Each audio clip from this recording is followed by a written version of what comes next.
Hello and welcome. You're listening to the 2DWeebs podcast, season 2, Too Fit, 2DWeebs. I'm the student ambassador, and I'm joined, as always, by my buddy and co-host, Nick. How's it going, man? How's it going?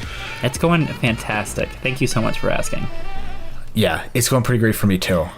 So, this is a fitness and anime-related podcast where we talk about getting buff and watching stuff. So hopefully in a way that will tie the two together in a nice little package. This week, we're going to be talking about motivation and Haikyu, one of our favorite anime of all time. I think it's most people's favorite anime. It's like the starter anime that's actually really good, and that's my opinion on it. Yeah, it's relatively realistic as well. You know, when it comes to like shonen anime. Yeah, especially like even other sports anime like Cork No Basket. It has like, you know, they have the powers and stuff. It's more like you could actually achieve this. Yeah, I mean, and the characters go to the extremes, you know, in this show, but it's still things that are relatively possible. Oh, you know, I mean, I guess they're just really good at one particular thing. Yeah, exactly, and they're not like good all around. Mm-hmm. They have faults, which is really cool, and it's not just like personality faults. It's like physical, like limitations. Like I would say, Kageyama, he's like a genius with you know, actually setting the ball, putting it where he needs to, but I don't think he has as great of stamina as like the other players, you know. Or even compared to Hanada is just, you know, the whole mountain. Yeah. I think that's also another good thing. Like the whole mountain up both hill both ways. There's literally a physical mountain between his house and the school he goes to, which I think is really it's a cool. 30-minute bike ride, I believe. It was a good cardio in the morning and afternoon. Yep. So but regardless, yeah. Before we get into talking about motivation, what have you been up to with fitness recently? I have finally learned, and I don't know how many times needed to be, but, you know, pummeled in my head that if I don't keep up my meal prep, everything falls apart. And I can, like, so last 2 weeks ago, I meal prepped perfect, not one slip up. There's this one ice cream place in my hometown that I love, and my parents were going to it. And on that week, I was like, no, I don't want any. Don't want any. Then now, compared it to last week, where I didn't meal prep because I was just slow. I went to the beach and I was too lazy to, you know, do it when I get back. And I just laid in my bed all day. And the week was completely different. Like I was like, me and my girlfriend went like by ourselves to PWs. No need to do that. It was awful. I felt, you know, horrible. I need to meal prep, and I'm doing it tomorrow. Sunday meal prep, 12 o'clock. Put it on your calendars, boys. Do it. You gotta do it. Meal prep is such a good tool, honestly. I mean, like, I don't do it. I do it slightly. Like, I'll cook fried rice for when I go to work. And so I know how it's about 550 calories the way I make it. It's got tons of vegetables, tons of chicken, tons of egg in there, you know. It's really good stuff. And so I'll take that when I'm going to work. But on other days, like, I know what I'm going to eat. And it's, like, really simple to make. Like, I love eating eggs. And dinner, I'll always make sure I know what dinner is. And it's MyFitnessPal, it's kind of like a meal prep, you know. And it's crazy. It's crazy if at the beginning of the day, if I put in everything that I'm going to eat that day, it doesn't matter what it is. If I put it all in there, then I will stick to it. But if I don't, and I'm like, well, I know I'm going to eat this, I'll put it in tonight, I will go off the rails just eating, you know, whatever I want to. And it's ridiculous. I'll just stand in the pantry in my house just to find something to eat. You know what I mean? I know exactly what you mean. If you don't set that barrier for you, you won't stick to it. And that actually pays a lot into motivation. Like if you, we'll get into that later, of course. The other thing I've learned, besides meal prep, is I'm never eating Olive Garden again. This isn't even so much health. It is so disgusting. Last time I went, you might love I used to love Olive Garden, but I haven't been there in years. It makes me feel so gross. Like I honestly think like nutrition, not only like, you know, it's 90% of the battle, but like if you don't eat well, you will not work out. There's no possible way, because I felt awful after it. Yeah, if you feel bad, you're not gonna work out. And it's something that I realized, to where even if I eat like a lot of food, but it's like all good food, I still don't want to work out. You know, I just feel sick if I start working out, and it's the worst feeling, especially when you've like planned it all out, and then it's probably the hardest uphill battle to fight, you know? I think so too. Which is why working out in the morning is great if you can do it. You get it done. and then you can just do that whatever tone for the day. Exactly. Want to win. Yep. When you start off with a win, you just want to do more. You want to keep getting those wins, which is always a good thing. Like, no matter what it is, fitness, creative work, just work in general, whatever it is you're doing, each time you get a win, it's always helpful.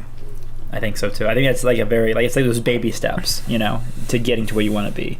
And I think that's a good transition into the motivation section.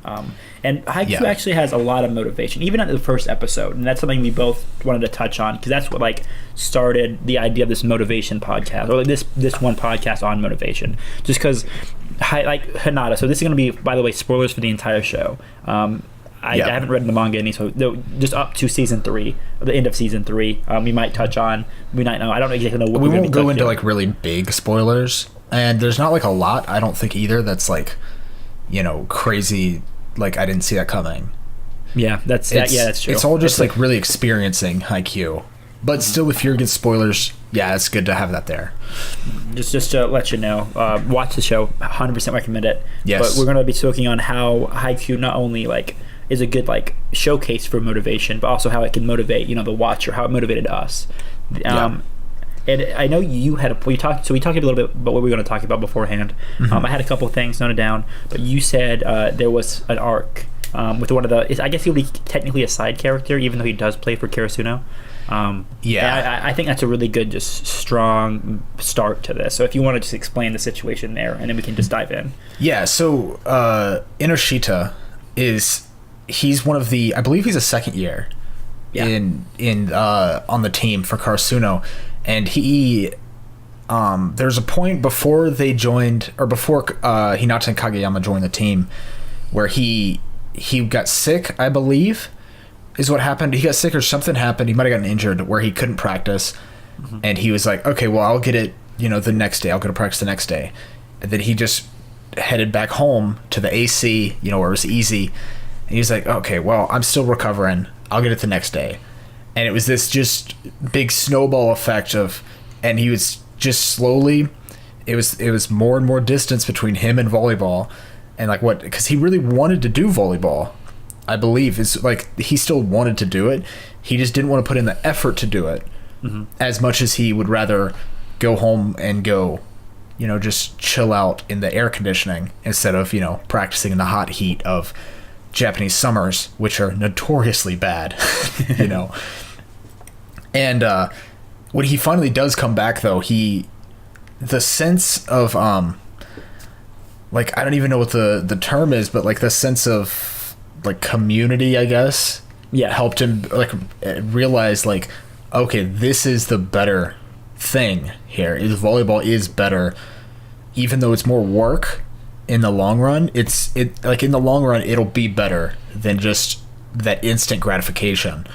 Yes, very right. Yeah, which is what kind of motivation is really key to a lot of things that you want to do in general, but it's not the end all be all, obviously. But it's definitely a helpful tool, but you can't rely on it, because that's what I think the message here with Inoshita is that you can't rely on motivation. You can use it it's a great starting point, and it can get you back into something. If you get motivated again and you start actually doing it, it gets you back into it, but it's not going to be there always. No, I 100% glad you said that, because I feel the exact same way. That's what I was going to go into, saying that I don't think motivation is ever going to last, no matter what it is. And I think there's a counterpoint to that later on that we're going to get into when I talk about one of the things I wanted to bring up with motivation and Haikyu. But I think it's the best thing to get you in the gym on that first step in the gym. I think it's a great thing. So the guy was named, he's a side character, I forget his name. What is it? They call him the Don of the Second. Nisha, is that how you say it? Inoshita. Inoshita. Yes. I think that's a really beautiful thing that he loved volleyball so much that that first step is the best step, because it's it's getting you in the right direction. And I think that the motivation is great for getting you into the place you need to be, but it's not going to last, and you need to build up the habits while you have that motivation to really carry you in the long run. I think that's why so many diets and stuff fails, because that first week, oh, you're feeling great, but then it starts to get hard. Oh, you got to cancel hanging out with friends to go work out. No one wants to do that, and that's why it's so hard. And that's why I think building habits, especially in the morning, is just such a great thing, because motivation I don't think lasts. And another point we talked about before this is Hinata, the first episode. Hinata, we see Hinata, maybe it's the second episode, but first and second episode we see Hinata like all through middle school. He just kept this same level of motivation. He wanted this, and he would get his friends to spike for him. He didn't have a team, but he got the girls volleyball players, the mother's volleyball team in his neighborhood. He got his friends to set for him, but what we see all throughout high school, and then finally on he finally gets to play that last match with just people he scraped up. I said that, and it's kind of sad to say, but I don't think it's real. I don't know if you have any other points added to that, but I don't think you could keep that level of motivation all the way. At least I couldn't. I'm not that much of a monster. I mean, I think it really is like about a prodigy more so, because I mean, I watched this documentary on I think it was Larry Bird. I'm pretty sure that's who it was. Okay. Didn't he play for the Atlanta Hawks? He played for the Celtics, maybe before the Hawks. Okay, but maybe. But anyways, it's one of the older basketball players, and they were talking about how his dad would just drop him off at the gym and leave him there for 8 hours and like lock the door, and he'd be there by himself. Oh wow! And in that case, like he didn't have anything else to do, which is why he worked towards it. And so it wasn't really about motivation. It was more of just like, this is all that I have, right? But you hear about other prodigies where like this is like their motivation is because they want to do this. This is what they want to do for life, Like a lot of YouTubers are like, this is what I want to do, and but to do this, I got to work hard, and so they'll just kind of start to work and keep that up, and it's really difficult. I mean, it's not an easy thing, to keep that motivation there, and because I mean it's almost impossible, and which is why visualization comes into play, which I think Hinata kind of used to his advantage, because he really wanted to play a game just in general, and so he would keep that, and that was his driving force. It was more that, like the motivation of seeing the little giant there, it was always there for him, That's but true. It was never like his real thing. But I don't think that's a thing for most people. Like I think Hinata is still a prodigy when it comes to like volleyball. Like legitimately, I mean he's shown to have insane jumping, abilities, and like not superhuman feats, but to an average person they're superhuman, if that makes sense. Yeah, and also the ability to see over the block. I think that he has that drive to want to see that when he finally gets to a game. And maybe there are. I'm sorry to cut you off. If you want to go ahead. No, you're good. And maybe there are people like that. I just don't know any. Do you know anyone that has that just drive all through to just keep it up, always be working on it? People might say they have that drive or passionate about something, but it's to an extent. To be able to, exactly. It's definitely to an extent. I mean, I know in smaller things, I think that you can use this a lot better, right? Like in smaller focuses. So like for instance, me and you, we do a lot of running, right? And when I was first getting into running, my the thing that I would always think about is, I'd have that next goal to get to. It'd be like, well, if I can just run to that power pole right there, I'll be farther than I've ever gone. If I can just run to that little exercise like equipment right there, farther than I've ever gotten. And keeping those like milestones going was always a big thing for me, which seems to be what Hinata's doing just in the long run. He's like, well, once I get into a game, and that's what I think it's kind of dangerous in that sense, because that is such a long time, and he almost had no control over it, Whereas like if you're running and you can see it there, like you have control over whether you can get to it or not. Maybe it's not today, maybe it's tomorrow when you finally hit that 1 mile mark though of constant running. That's a huge that's a huge dopamine rush, honestly. It sounds weird to say that, but it is. I mean, I know when I go running and I hit a new PR or whatever, that always feels huge, and I'm always motivated to keep going to the next one. But that slowly, that motivation will wane. Whereas it never really did for Hinata, like you were saying. Well, I see. We don't see it, at least on camera. Maybe it did at some points, and maybe we just saw like the highlights. Yeah, because it went through 3 years, of his middle school life in about probably 5 minutes. Exactly. Episode so 1. We can't say we know, but the way the show paints the picture of Hinata, it makes it seem as though he was just so dead set on playing a game. Or like playing volleyball, that he just never had any moments like that. Even though we both can say we probably generally love, or at least have a strong like of running, there's been days where I just don't want to go out there. Like I just it's hot. I don't want to do this. Oh yeah. But because when I had that motivation, I set up those habits already. I just started doing it, and I need to get those habits set up again. Because I lost them when summer came around and we got out of school, and then I got them back a little bit, and then I lost them again. It doesn't matter. But I think I think that's a really good point that the show I'd say brushes over. And I think there's also two I see that, but I think there's two exceptions to like the constant motivation rule. I think there's a sense of community with what you're doing. So like for instance, with Kurasuno, everyone, especially at the second season, like the first little arc, they were at the Chokyo training camp for the week.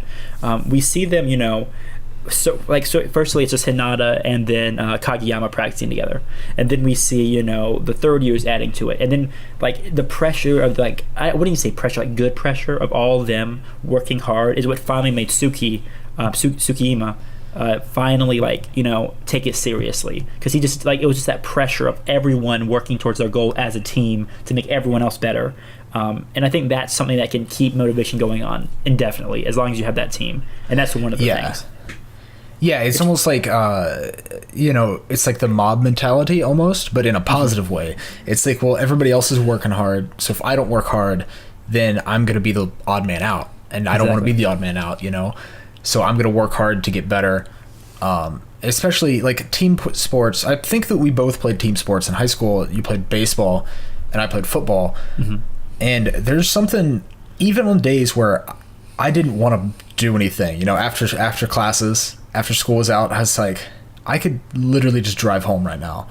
Exactly. But I'd go down to that locker room, and in the 105 degree weather, in the Alabama blazing sun, in the soup of that we call the air down here, suit up in my pads and get out there, and we'd all work hard. And we weren't all as good as each other, but we were all having fun, which is such a key thing. Mm-hmm. If you're not having fun doing something, you're not going to do it, because it's not like what's going to motivate you if you find out that something you thought was going to be fun isn't fun. Like what is there's no motivation that can keep you going for that long. Mm-hmm. when something like that happens. And it's like I can't imagine, because I used to wrestle, and that was like my big sport before I got into baseball. And when we used to wrestle, it would suck. We'd have, because it's so much conditioning involved in it. I assure you, waking up at 5 a.m. to go running with a trash bag over your body to make weight is not fun. I despised it. Wow, that sounds awful. It absolutely was. And but when I got to wrestle and they put my hand up in the air after I won a match, that was fun. And I think brings it up to the second, exception for motivation when it comes to a sport. And it's also something that they show in the show very well. And during Suki's arc, which I think, I don't want to say it, but maybe my favorite character in the show. At least his arc is my favorite. Okay. Even though That's some bold words. even though I absolutely love Tanaka, this shaved hair punk dude, just because I think he's such a good he fits my personality very well. Yeah. But at one point in the show, he's like, "This is just a club sport. Why do you try so hard?" When he's at the Tokyo booth, I think the second. So first of all, I'm going to preface this: the second season, during the second season, the first arc of that show, the first 12 episodes, the best episodes of Haikyu by far. Absolutely love them. I think that there's such a good character building show. That doesn't matter. That's not what we're talking about. Suki asks another one of the third years from I think it was Nekoma. The tall, spiky-haired dude. I forgot his name. No, it's not Nekoma. It's I can't remember what it's from. I know who you're talking about though. The Horn Owls. The Horn Owl team. With because he's got the white and black spiked hair. It's Bokuto. Yeah, that's exactly right. Yeah, you're exactly right, Bokuto.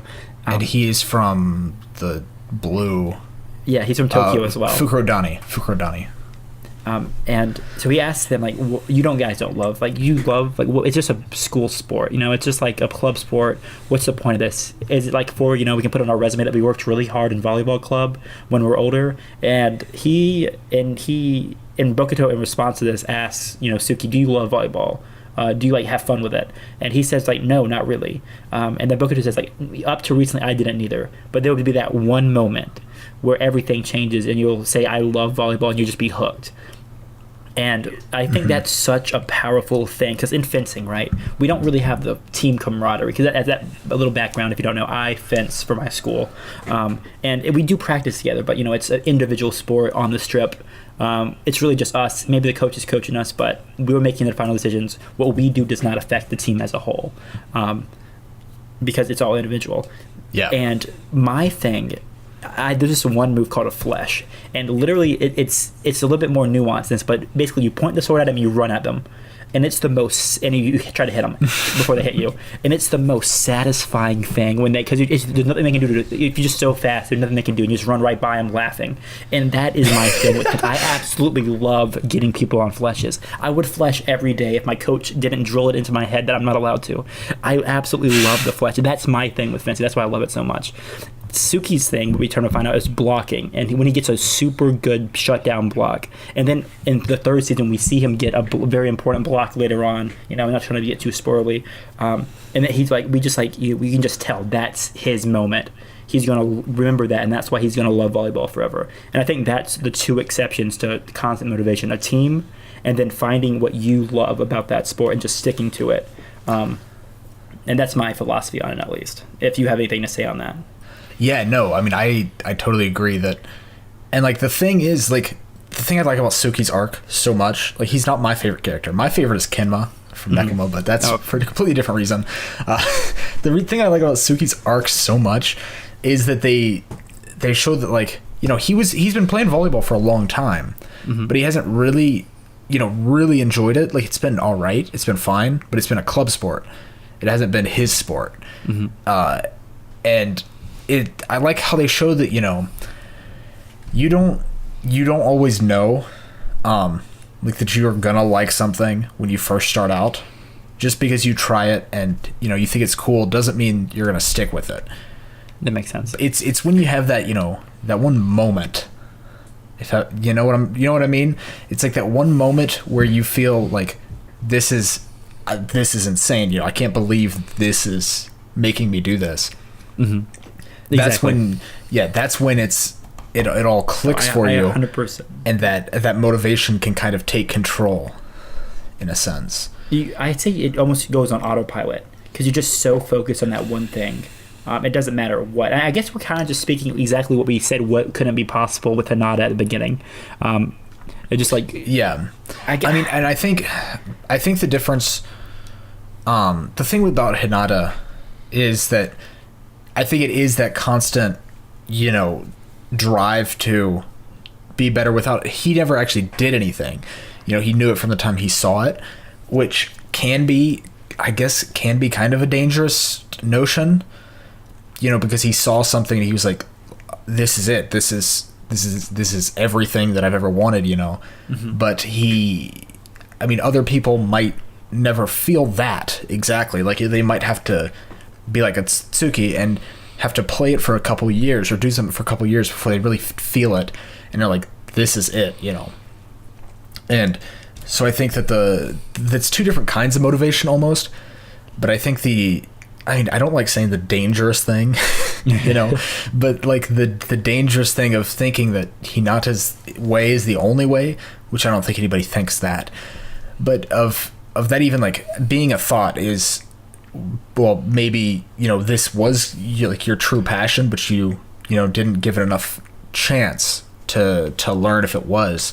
Like, I mean, like, for me, I think I've found a real passion in running, which if you'd asked me 2 years ago, you know, if I'd ever see myself going outside for a run, you know, for fun, I probably would have just walked away. Like, I don't even think I would have laughed at it, because it's not something that I ever enjoyed. Like, throughout all of high school, And I think part of it also is that, that was forced, whereas this is something I've started doing for myself instead of for a team or for a group or whatever. Because yourself, you got to put yourself first, but the team can, like we talked about the team mentality before, and that can definitely help you, but it's all about you in the long run, right? Which is a very selfish thing to say, but it's true. That's true. You can't just do everything for other people. Like any character you see like that, like they always have that moment. I'm trying to think of like the character like that in Haikyu, and honestly, I think it's Kenma is the character that I think of like that the most. Is that he was always playing volleyball for Kuro, and then when his moment was when he met Hinata, and he was like. And Hinata was just so upbeat and the exact opposite of everything that Kenma is, and then but there was something about Hinata that he just couldn't put his finger on, but it was that perfect meeting, and he knew that he was going to have to beat Hinata at some point. Like that was his goal, his mission was to beat him. And I mean, that was his moment. I mean, he played volleyball for years, like Suki, but he didn't know why. He was always playing it for other people, playing it so that he could. I mean, it was partially so he could just hang out with Kuro, who was one of his only friends, but it was not for himself. It was still for Kuro, Yeah, that makes sense. Yeah. I think that's actually a really good point. Kuro. I think it's okay, especially when it comes to motivation, to just take that, to have someone else, lead the way for you, and you just kind of follow that. You don't have to be out there blazing paths when you're with your thing. You can just it's okay to take that, and if that's what you enjoy, that's fine. But you don't have to be super competitive, and try to be the best in your sport. Just being out there and doing something is can be motivation in itself. I think, don't get me wrong, I think my motivation is definitely winning at fencing. I don't enjoy losing, and I don't do it for the love of the sport. I do it because I want to win, which is kind of, that's egotistical. Who cares? Whatever. And it doesn't matter what your reason is for being out there. As long as you find motivation in something and you just get out there. Something I want to touch on that you kind of hinted on there is do you think rivalship, and that's a really strong theme in the show, having a rival. Hinata, Kageyama, big rivals. Hinata, Tsukiyama, rivals. In a way, everyone on the team of Karasuno are rivals with each other. Because they're always I'm not going to let you beat me. I want to be better than you, and that's what drives them to be forward. How powerful of a force in your own life, or just in your theoretically, is rivalship to you, Seaweed? Well, I think it's huge, honestly. I mean, for those who don't know, which I don't know if you listened to the last season of the podcast, where we kind of touched on this, but I mean, me and you do some competitions every once in a while. We do. And I would consider us rivals in this. We have different goals, but we're always, and our other friend Jake, I'd also consider him a rival, Yeah, especially when it comes to running. I definitely when it comes to running and because he's a writer, right? So I want to be able to write like him one day. Honestly, be on that same have that same drive that he does. And so that seeing him getting back into writing now has pushed me to start writing more. Just writing anything, And whenever I see those notifications from MyFitnessPal saying Nick has just ran a whatever mile run, I'm always like, oh man, all right, it's time to get out there again.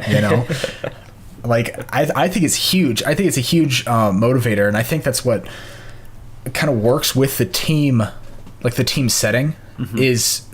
Because everybody on your team you're their rival, you're all rivals to each other, but you can come together and have rivals in other teams as well. But it's that constant.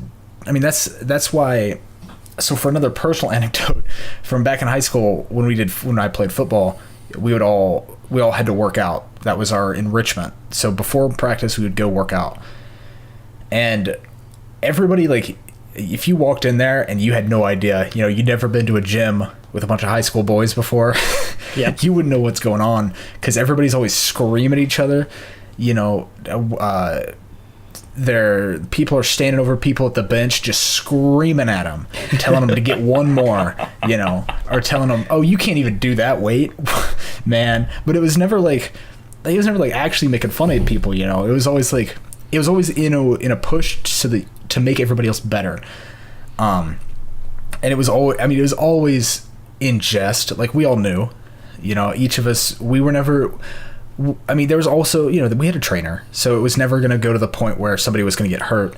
But I mean, the trainer would come and yell at people as well. And, you know, I mean, that's one of the things that works so well about rivalries and teammates is just that bonding you can have with each other to push you to be better.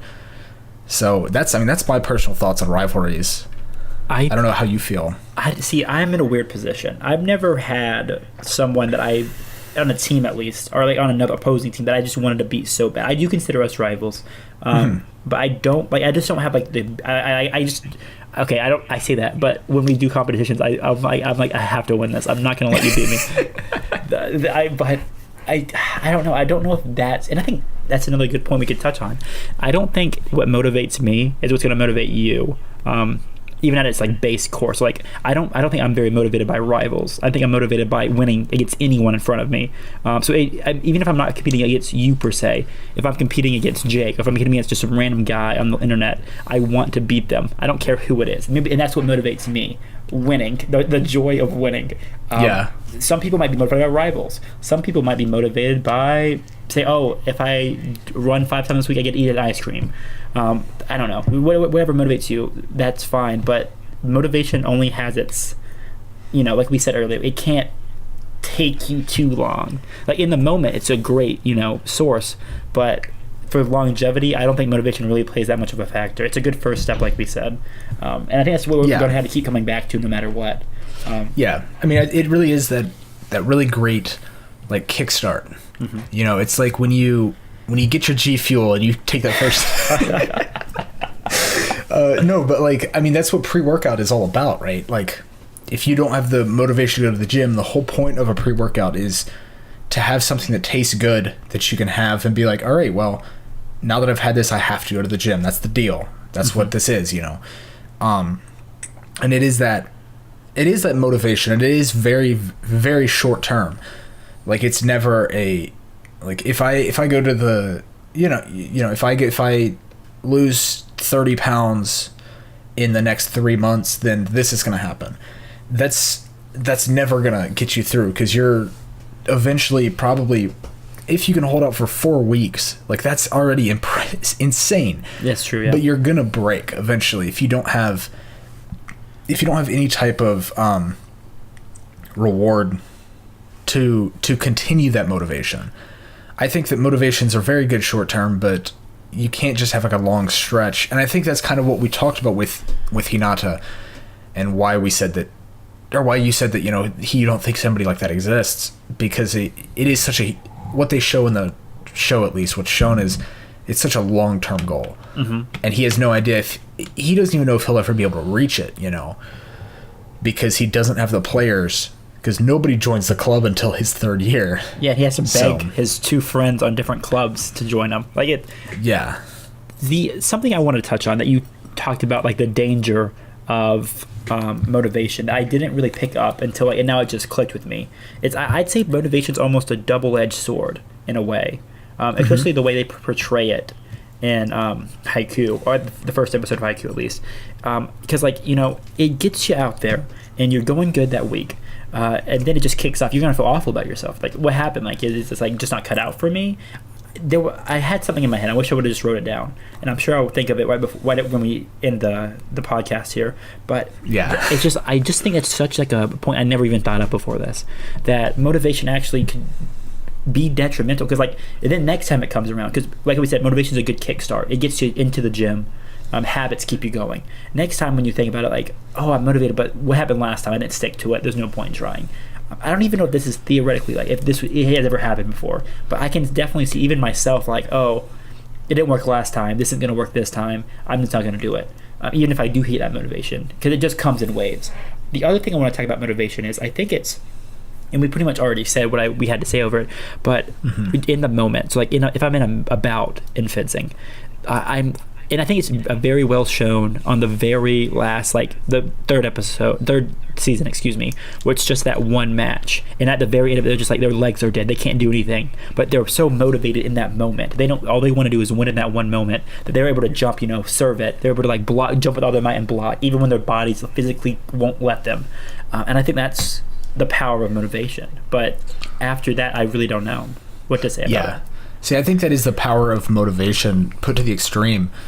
But like that is like once that's done, or even in like the short term, like you're gonna break like they did at the end of it. They were dead essentially.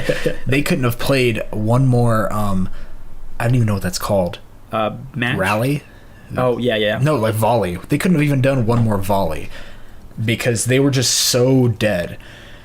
And it was I mean, I think it's a really good extreme of what motivation can do, both beneficial and negative. So I think it's a really good point. I'd say in this section another section we wanted to start doing, and I don't know if you wanted to talk about it, but I can just go ahead, is every time we're going to watch anime, we're going to pair it with some kind of topic, and it can be a very vague topic like motivation, or it could be like just next week we're thinking about doing a deep dive on swimming. I think that's what we agreed upon.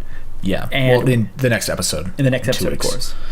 Yes. And because of that, we want to give some of our recommended exercises, what we would do, add a little more, personality to this, other than just motivation, and just talk about some, things in volleyball and what we would do to be able to achieve that better with our personal, styles of, I guess, training would be the word. Yeah. And one thing I want to mention though is that neither of us are personal trainers. This is just something we like to do for fun. So if you just if you take our advice on anything, just don't, if you get hurt, it's not our fault.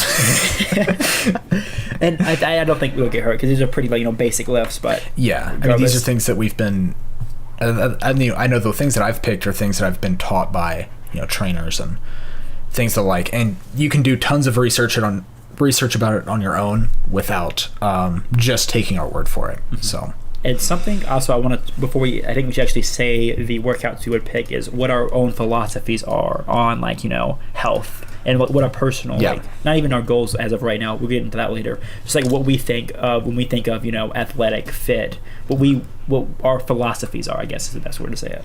And if you want to start with that, you can, more than welcome to. So my personal kind of training style is a mixture of both bodybuilding and calisthenics.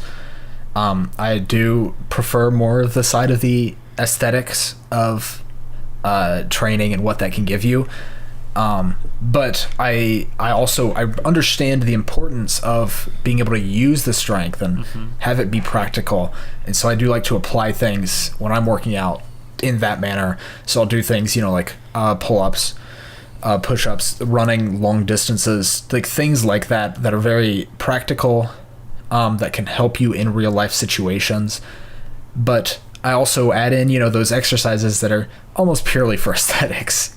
So, and on the flip side of that, I'm the exact opposite. I could care less about aesthetics. I want the functional fitness, but I also really enjoy strongman to a very intense degree. I probably shouldn't like it as much as I do. If I was taller and if I actually had the body needed to be a professional strongman, you 100% know what I'd be doing. Screw finance, strongman all the way. But I do think of it as a nice hobby, and I do enjoy the sport. But that's my philosophy, at least. I love functional fitness. Doesn't matter what you look like. If you can deadlift a house, I don't think anyone's going to say anything to you. And I still think, of course, training is going to get you a nice body, and it's nice to look nice and all, but that should always be the second to, just be able to, bench press a house. I like using house a lot. I don't know why, but that's my philosophy, at least. And that's what I like to pick when I'm doing my training. Something that will make me stronger, not something that make me necessarily have bigger biceps or have nice abs, and that's just yeah. fun. And I think that's why I think personally I have more of an emphasis on nutrition than you do. Not to say you don't at all, but I do have more of an emphasis just because nutrition is key in bodybuilding and aesthetics.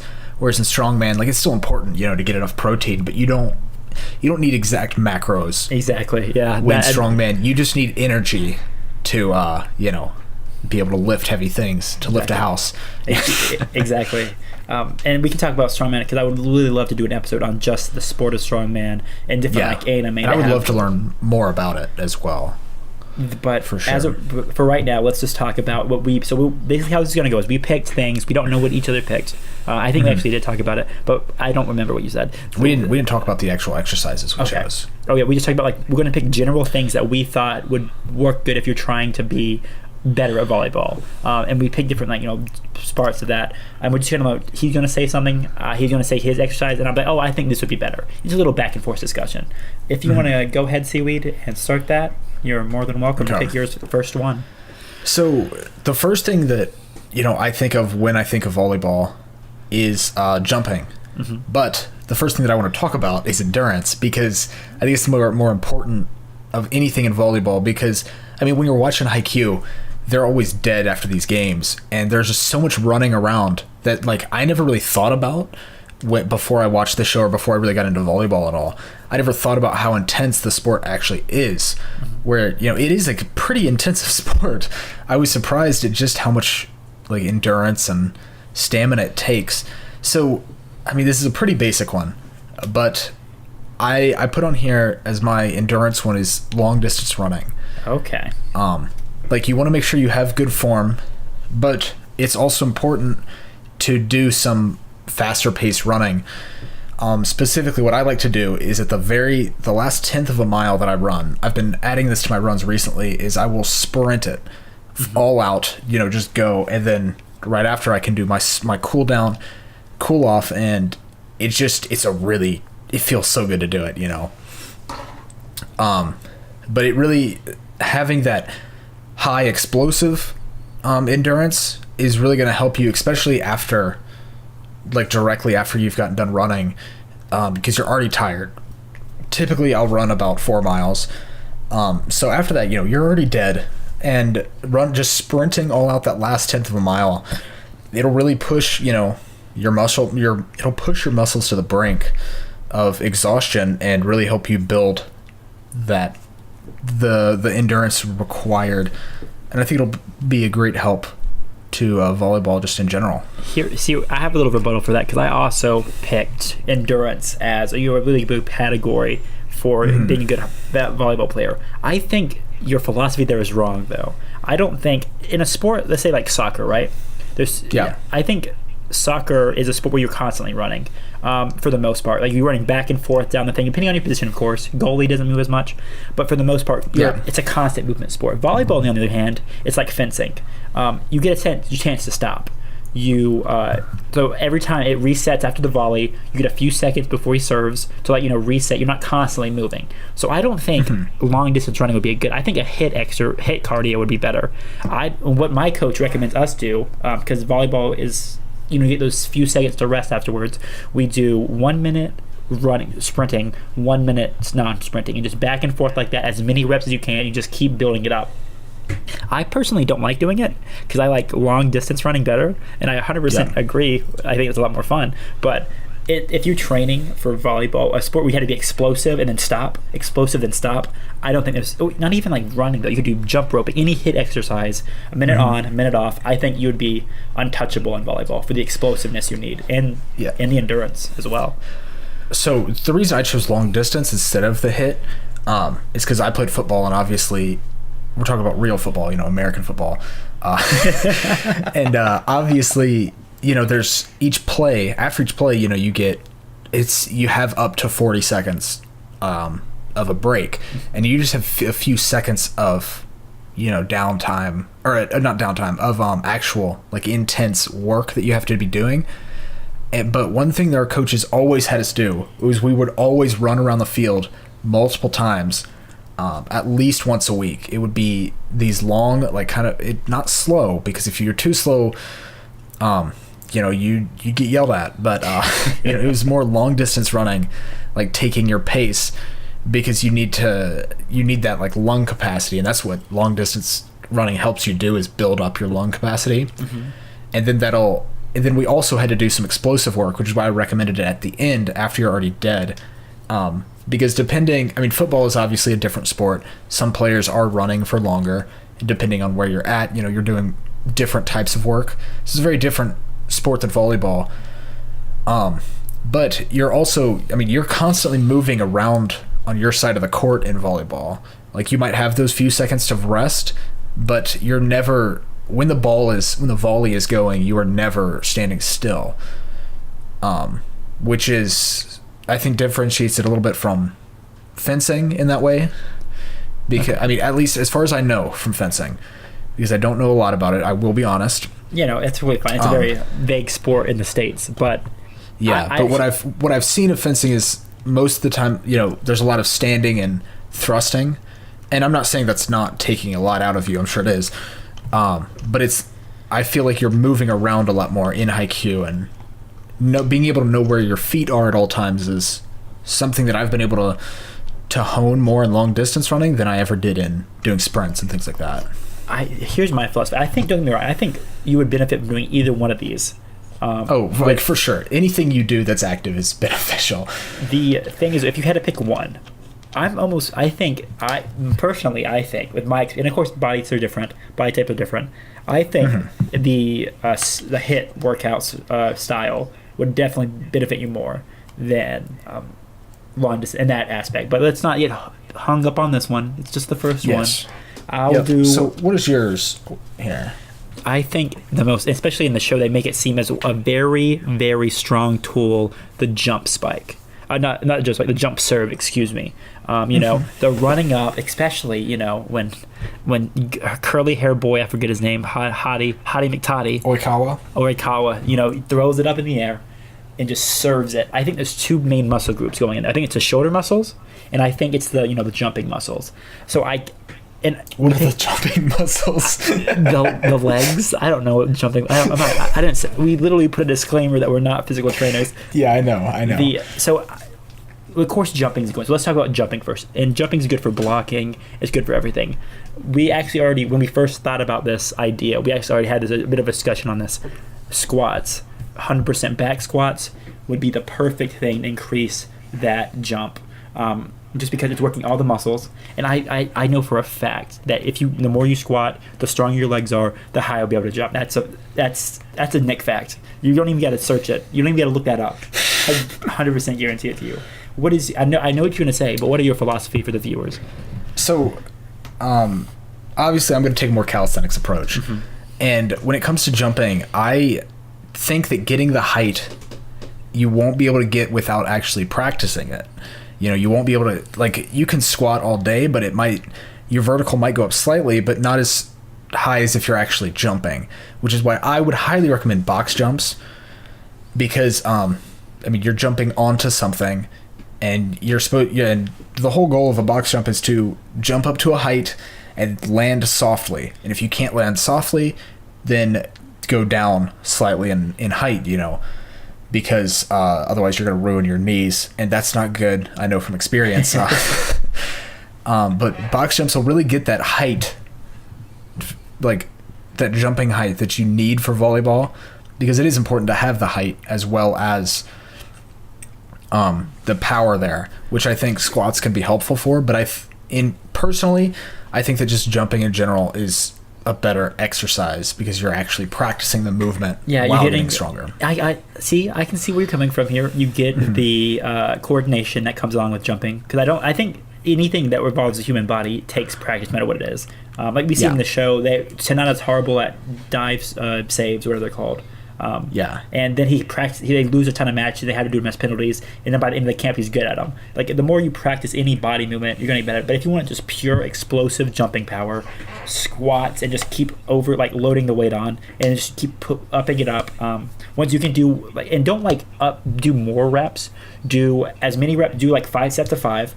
3 sets of 5. When you do that fine without any work, you up the weight, then up the weight some more, then up the weight some more. And I think I honestly say you probably progress faster that way with like the verticals than you would on just box jumping, in my personal opinion, anyways.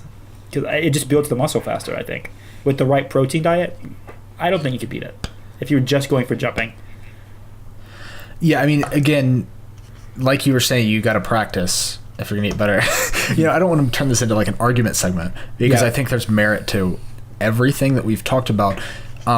But the other benefit of box jumps that you're not going to get with squats, no matter what you do, is that HIIT endurance, exercise along with it.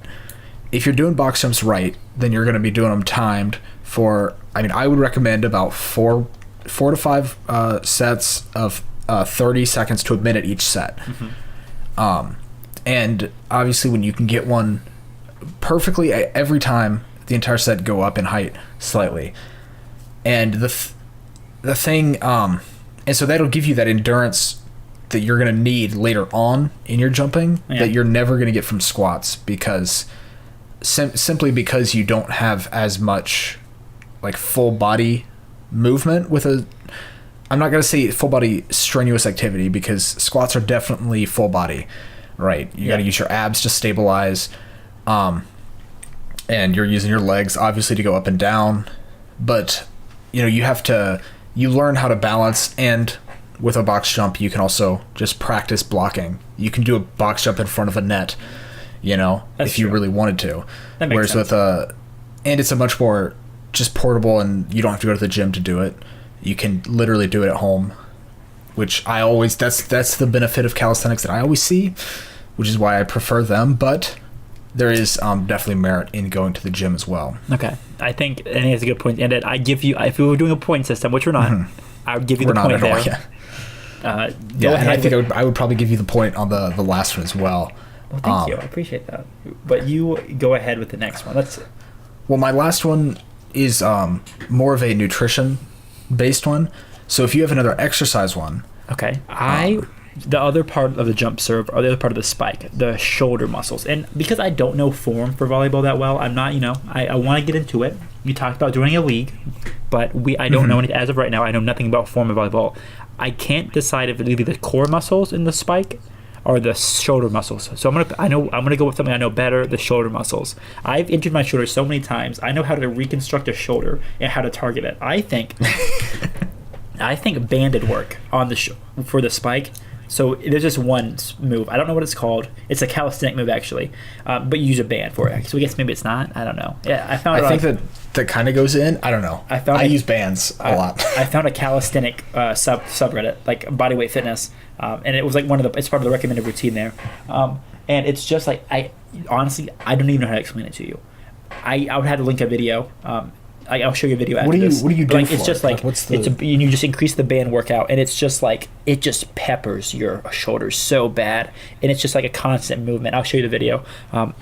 I think that I probably should have picked a better shoulder exercise I can talk about. What does the movement look like? So the band starts behind your back, and you grab it with your shoulder, and you're looking forward. Your shoulder's behind you, right or left, whatever one you want to start off with first, and you grab it and you kind of pull it over top of your head. You push it as far as you can forward, then you go take it all the way back to where it started, and then you kind of like put the shoulder under. You have to see the video on it because you won't be able to. We're gonna link this in the video. That's more. We'll link it in the show notes. In the show notes, it is the best shoulder exercise for you, and I'm telling you, I don't know about explosive power, but the endurance you need to keep doing that thing, it absolutely burns me. I think that's the best you need for a shoulder. What would you recommend for your shoulder, for that impact on the spike? Yeah, so for shoulders, that's always like it's really difficult to get big shoulders. Mm-hmm. Like that's one thing that I've noticed when bodybuilders are talking. Like that's one area that a lot of them have difficulty gaining muscle in. But I think banded work is really good for shoulders. But I would also recommend for more of a weighted thing is just dumbbell press. Oh yeah, where you just press the dumbbells directly up, because if you're doing it correctly, you're going to be using your back and your shoulders, right? You're not going to be really using your arm at all. and you go slow and controlled, just up and down. I mean, you've seen a press before, I'm sure. If you've seen anybody bench press, it's just a standing bench press, basically. I mean, that's how I would describe it. Well, there's more variations, but yeah, that's one of the variations. There's more variations. That's my preferred way to do it when I am doing like weighted work, is with the standing variation. But there's tons of different ways you can do there's the military press, the just overhead press, dumbbell press. It's all the same thing essentially. That's what I think I would go for. But banded work is also really good just because you're gonna have stress the entire way through, and it's gonna be a varying stress or strain, I should say, on the muscles, which is that's really good to have. It's just that variability. That's true. I think that makes sense. I think that's all we should talk about with that section. If you want to talk about your nutrition real quick.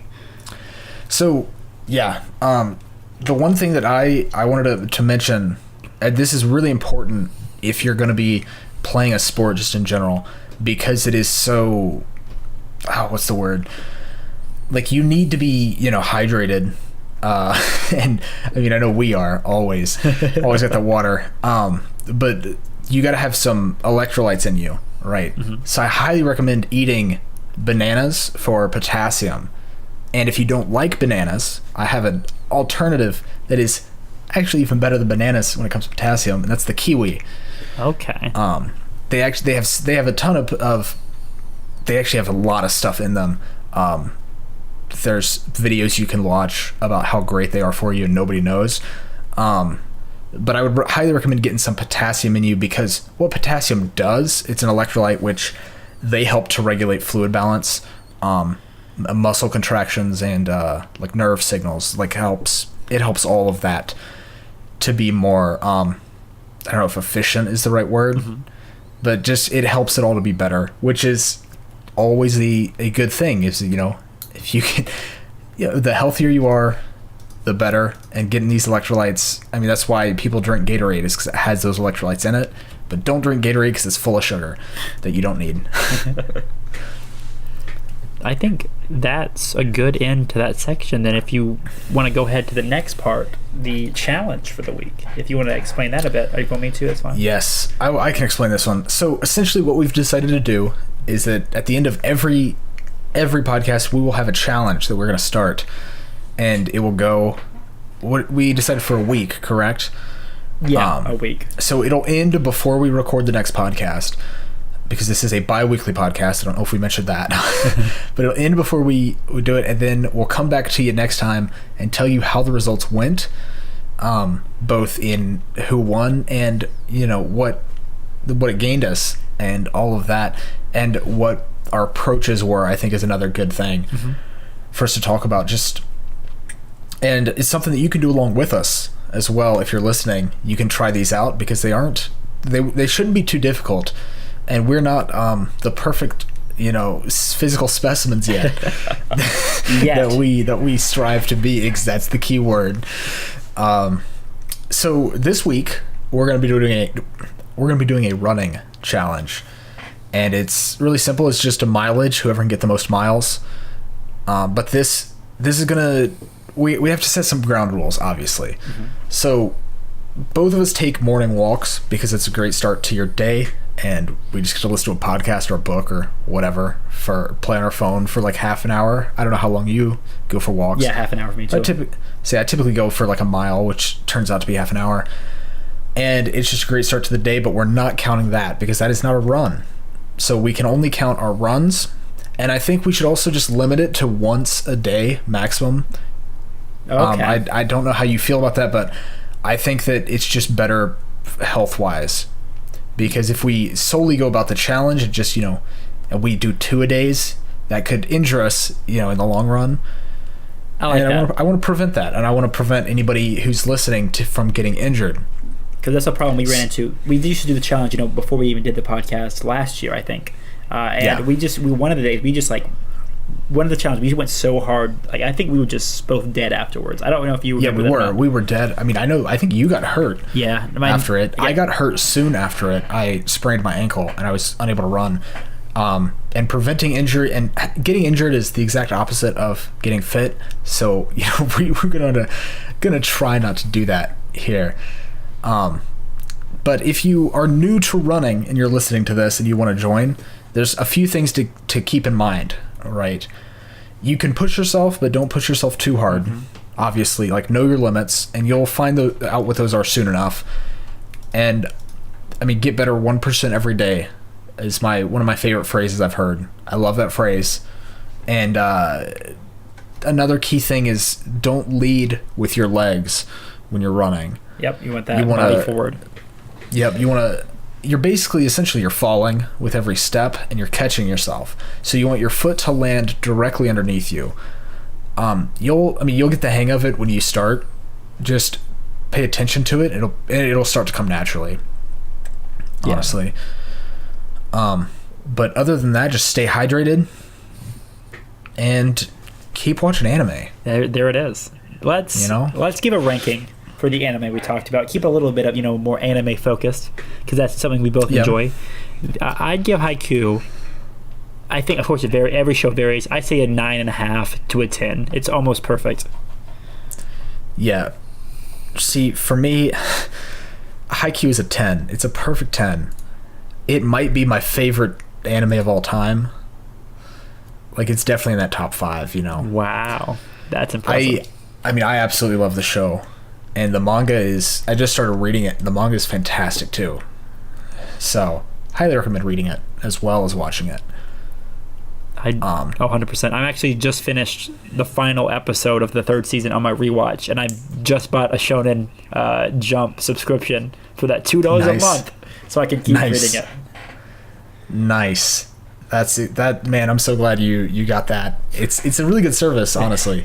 I'm not trying to shill for anything, but it is a very good service if you want to read, current manga. Listen. I'm not trying to shill, but if they want to pay us to shill, wink, I'm wink. Always open to shill for anybody who gives me money. But I think we've reached the end of the podcast here. I think we have. So you can find me, at least, here on Twitter, the Seaweed Ambassador. You can find me on YouTube, where this podcast will be uploaded, or anywhere else you're listening to this podcast. iTunes, Spotify, Google Play, wherever you're listening. Go ahead and give us a good rating here. Leave us a like if you're listening on YouTube. Subscribe to the podcast or to the YouTube channel to see more. And I guess we'll see you in 2 weeks. 2 weeks it is. All right. I'm going to win that challenge, though. No, you're not. And we'll be talking about free yet again. We have decided on that. Yes, we'll be talking about free. Free and swimming. Free, swimming, and how Seaweed lost the challenge. You guys have a great one. See you later. Bye. Can't wait to see you next week, loser. Thank you for listening to this episode of Too Fit to Dweebs.